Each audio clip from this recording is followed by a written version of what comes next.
Another one short, another one punched away. আশা করব সে potential আমাদের মধ্যে আছে। দর্শক, ব্রেকিং নিউজ।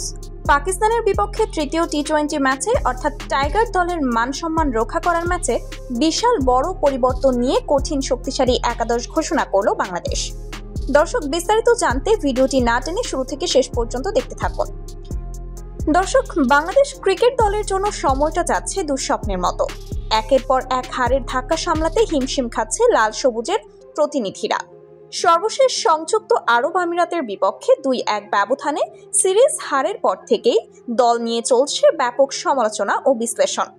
এমন এক চাপে ভরা পরিস্থিতিতে এবার পাকিস্তানের বিপক্ষে 3 ম্যাচের টি-20 সিরিজ খেলতে নেমেও 2-0 ব্যবধানে সিরিজ হেরে সমালোচনার ঝড় উঠছে।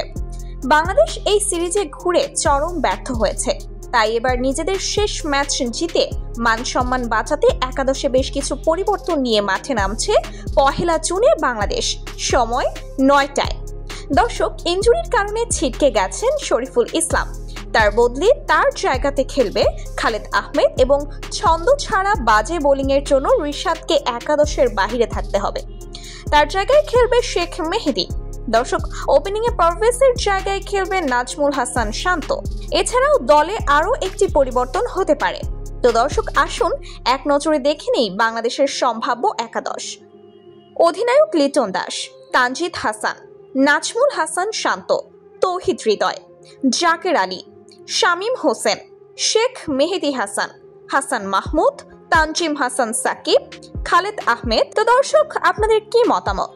বাংলাদেশ কি পারবে এই একাদশ নিয়ে পাকিস্তানের বিপক্ষে নিজের শেষ ম্যাচে জয় দিয়ে মান সম্মান রক্ষা করতে? তা এই বিষয়ে জানিয়ে দিন আমাদের ভিডিওর কমেন্ট বক্সে।